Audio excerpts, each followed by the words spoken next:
In this YouTube, I want to document about shadow people. First, I want to document what I saw as a child when my mother was walking me into the kitchen.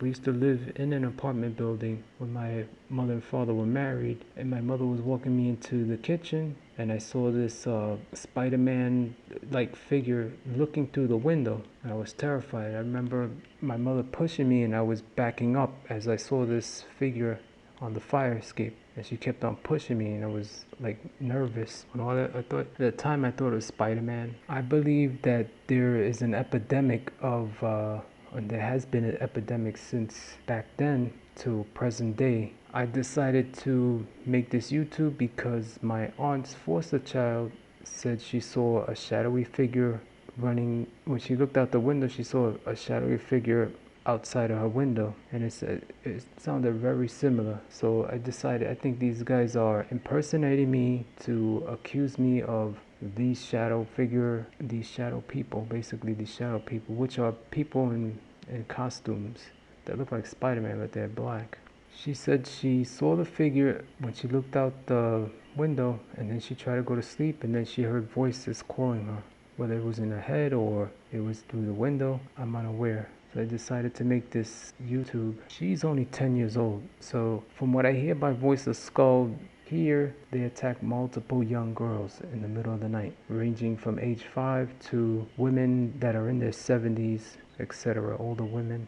As an adult in 2007, when I first started hearing Voice of Skull, the Voice of Skull said, look out the window, or they try to get me to go in the yard, basically to walk in my yard. They said your brother died or something. They made up some crazy story, alien story or whatever story they said at that time. They said your brother died, and when I looked out the window, I saw a shadowy figure. So there is in fact men dressing up either in black outfits, or this particular shadowy figure that I saw in Staten Island in 2007, when my father no longer lives in this house, but this is the actual area in 2007, and I started hearing Voice of Skull in my head. It's a person in a mask that is prowling around. I believe it's an epidemic. From what I hear, the Voice of Skull female is telling me that it affects multiple younger girls. Basically, it starts when a young girl is watching movies. She's getting her head probed. Also, older women. Also, she watches television, music videos, history, horror, romance, commercials, etc., fairy tales. When she's watching this, the organized criminals are probing their brain and putting fantasies in and out of their brain, and basically probing and seeing what the younger girl would allow or the older female would allow, and then going after her in the middle of the night. As a male, if I had a beautiful female come into my home in the middle of the night and attack me, it would be like a fantasy. So it's possible that the younger female or the older women see the same thing as a fantasy. Possibly the reason why the younger girl keeps shut. She doesn't speak out about the fantasies that they fulfill through her by probing her brain. They do put this technology on children. I want to talk about my cousin. She was young. She used to watch television all day in the early 90s. All I would see is her in front of the television.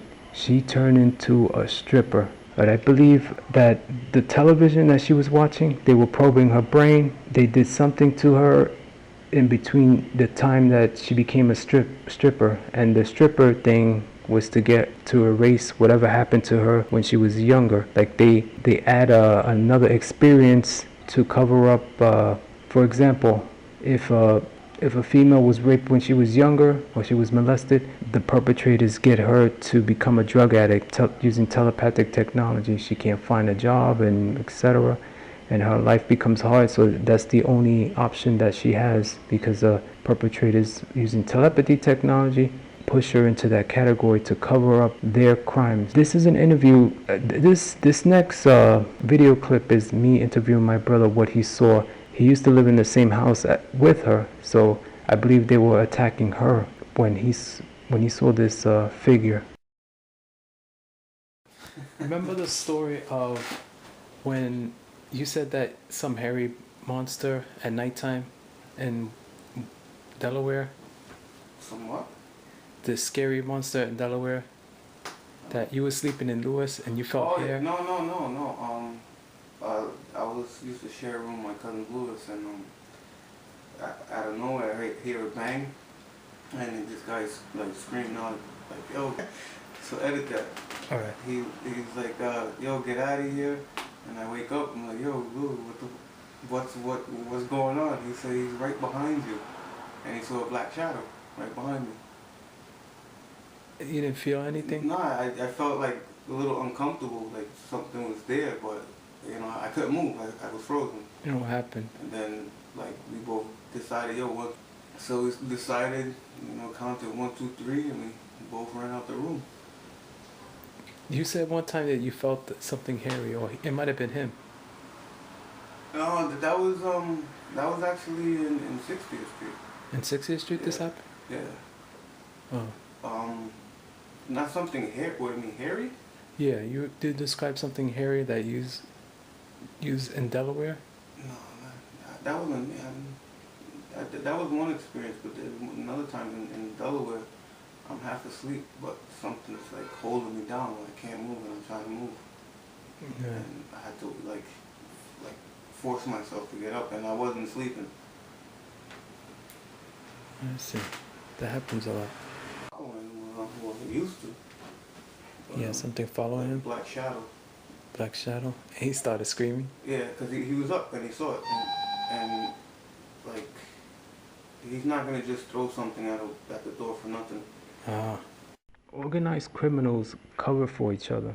Every time, it never fails, every time I come home, I get hit on my kidneys, which drives me straight to the bathroom as soon as I come home. It leaves room for, if there's an intruder, it leaves room for him to escape. So they they help each other. These organized criminals, like the Matrix movie, when they're talking on the phone, which way should I go? Go left, go left. They basically cover for each other. And when investigating, like if I hear noises and investigate, they turn on the refrigerator, they turn on the water cooler, they turn on all kinds of devices that get the motors to turn on so that when you investigate, the sound goes on, the refrigerator goes on. They also get dogs to bark. All of a sudden, when you hear screaming or something, the dog will start barking. They cause cars to, if you're investigating, you think you hear something and you pause, they'll cause a car blasting music to pass by, or they'll just cause a car to peel, to make some kind of car noise. It's done telepathically, and the other device is when you turn on motors, is technology. I'm gonna give advice to protect yourself. Never put your furniture where never put your furniture in sideways. My father's girlfriend, she puts the sofa slanted, and I always keep it against the wall, and I have to change it every time she puts it sideways. It leaves room for a perpetrator to hide if they were trespassing. So always keep the sofa against the wall. Check your closets before bedtime. Make sure your doors are locked before going to sleep. Secure your garage doors, and don't leave empty spaces for these perpetrators. I believe they're agile, they're thin, and they can hide in. They're possibly contortionists. Who knows that they can hide in? They're used to sneaking. They prowl around. Another advice is put baby powder on the floor so that if you have an intruder, you got the size of their foot and the imprint of what type of shoe they're wearing. It helps protect. Also proof of intruders. Like if they come in through the front door, they leave through the front, you put it near or anywhere where you suspect them walking. Protect your family, and always make sure your house is secure.